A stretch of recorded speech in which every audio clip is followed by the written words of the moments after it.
seguimos con la información como le había adelantado. Para mí es un enorme gusto que Ermeréndira Sandoval, usted recuerda, una académica muy distinguida, pero fue también secretaria de la Función Pública, hoy esté en el estudio. Doctora. Muchas gracias, doctor Leonardo. Un gran honor estar aquí. No, y además un libro sumamente interesante, Corrupción Estructural. Ella pues analiza efectivamente también la teoría del doble fraude y las raíces de la impunidad en México. A mí me encantaría que empezáramos, me gustó mucho tu análisis completo de cómo hay teorías generales, una de ellas de Rose Ackerman y de varios más, que ven efectivamente la corrupción de una manera. Tú haces toda una discusión teórica, por supuesto, muy bien llevada, y dices que hay que pensar esto en un enfoque estructural de la corrupción. ¿A qué te refieres? Cuéntale al auditorio. Sí, muchas gracias, doctor. Mira, lo que estamos proponiendo en este libro es sobre todo un nuevo enfoque, un enfoque heurístico alternativo que vea la corrupción de forma mucho más compleja, ¿no? No como un tema nada más de coimas, de mordidas o de volición, de cuestión personal, sino una cuestión estructural en donde pesa mucho, desde mi análisis, el tema del abuso de poder.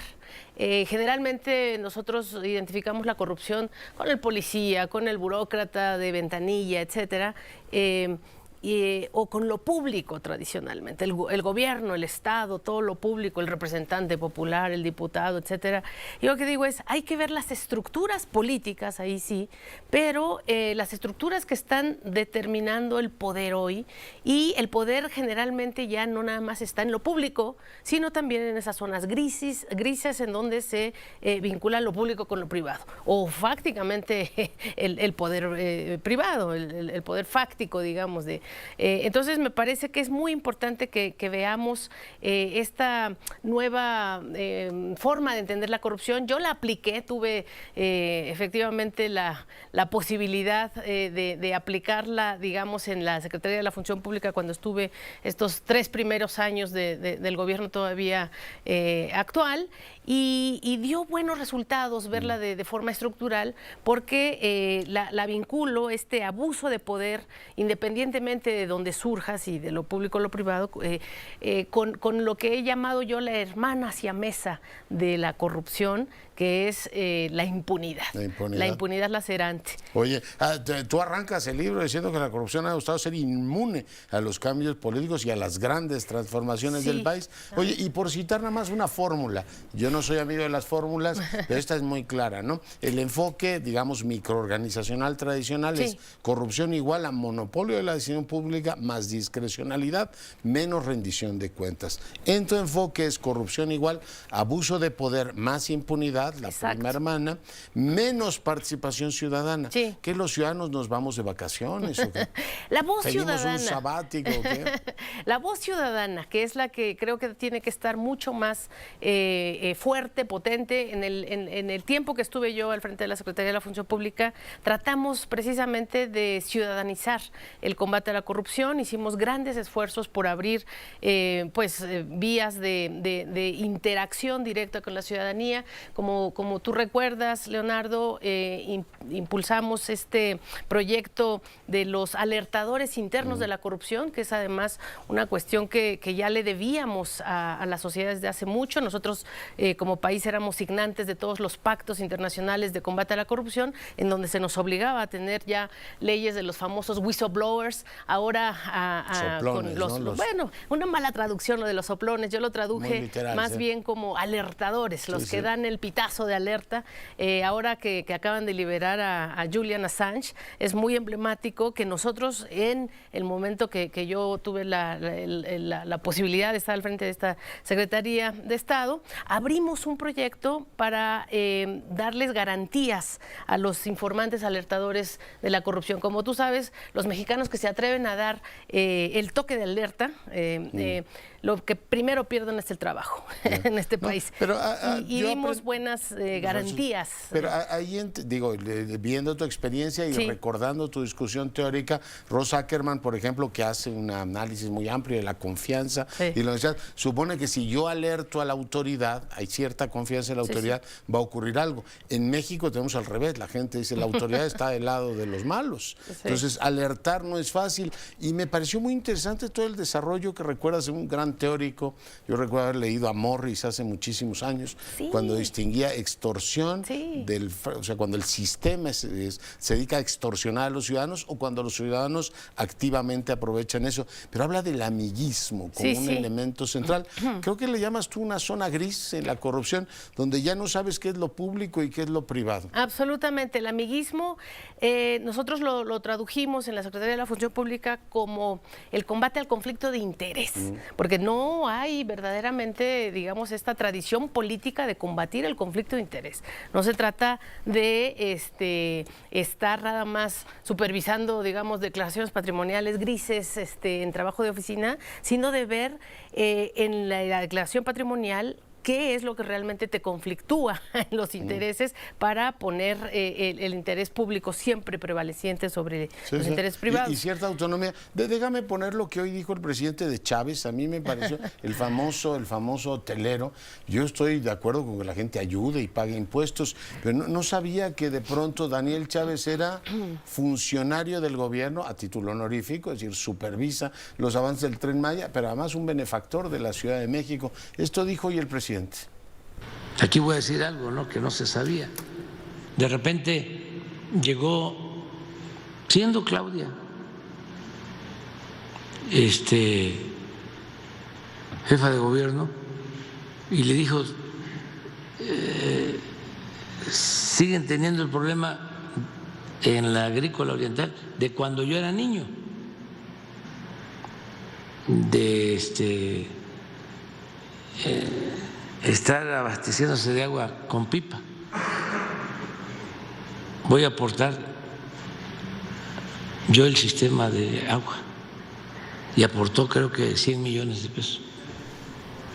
Bueno, para mí esto, doctora, significa una cosa rara, ¿no? Una frontera poco clara entre decir, oiga, la Ciudad de México no puede, en primer lugar, vivir, ¿no?, de benefactores. Todos pagamos impuestos y el sistema público debería establecer una frontera clara entre lo que es público y lo que es privado. Absolutamente, sí, yo estoy de acuerdo contigo, Leonardo. Creo que esto del conflicto de interés tiene que avanzar, no solamente, digamos, a nivel normativo. Tenemos que contar, yo hice propuestas legislativas para contar ya con una ley federal de castigo a los conflictos de interés, y no solamente a nivel normativo, sino en términos de la práctica política. Claro. Esto de la confianza es importantísima en los sistemas democráticos, pero tiene que estar en función de la coherencia y la legitimidad y, por supuesto, pues la congruencia.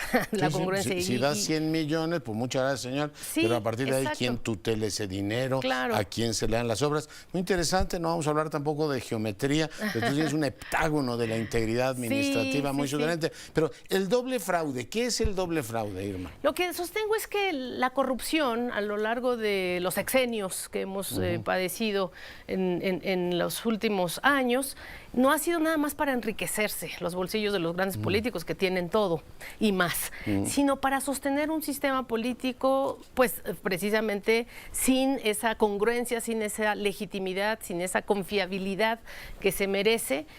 Porque ha habido defraudaciones. Entonces, lo que yo digo es la corrupción entendida tradicionalmente defrauda, digamos, el uso de los recursos públicos. Hay una corrupción o una defraudación financiera, económica, como muy palpable, incluso contable, ¿no? Los titulares de los órganos internos de control, los fiscalizadores se dedican a eso, a que las cuentas cuadren. Entonces ahí puedes cachar la defraudación económico-financiera, pero es solamente una cara de la moneda del otro fraude, del doble fraude que hablo, que es la defraudación a la voluntad popular.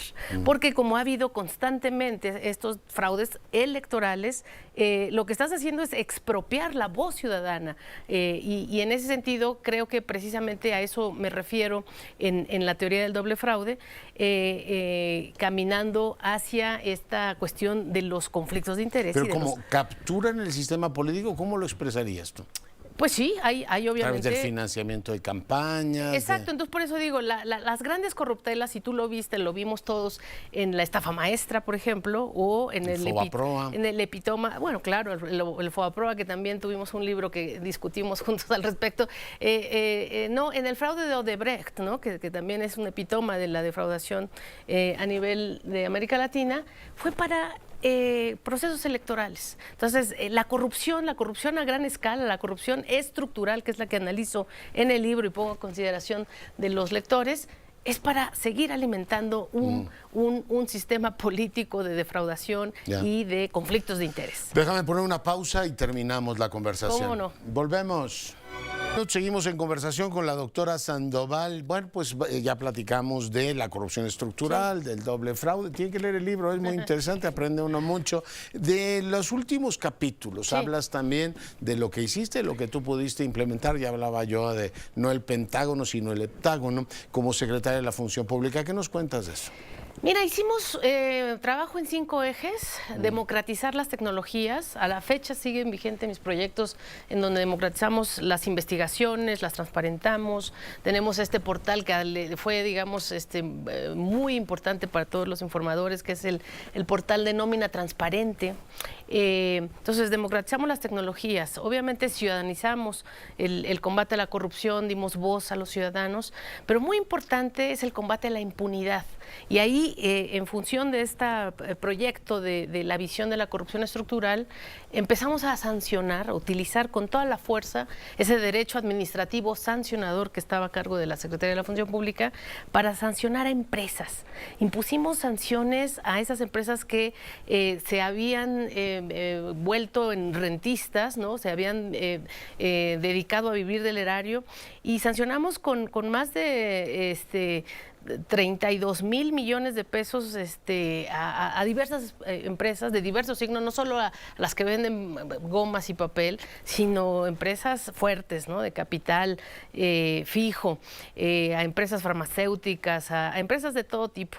Y en este aspecto a mí me parece que es muy, digamos, importante que nos volvimos durante el tiempo que tu servidora estuvo a cargo de la Secretaría de la Función Pública, una secretaría autosustentable, porque se nos asignaba una cantidad de recursos en el presupuesto de egresos de la Federación, un poco más de 900,000 millones de pesos, y nosotros reportábamos con estas, o más bien transferíamos a la Federación, a la TESOFE, a la Tesorería de la Federación, la misma cantidad o incluso a veces más año tras año, durante esos 3 años que estuvimos, de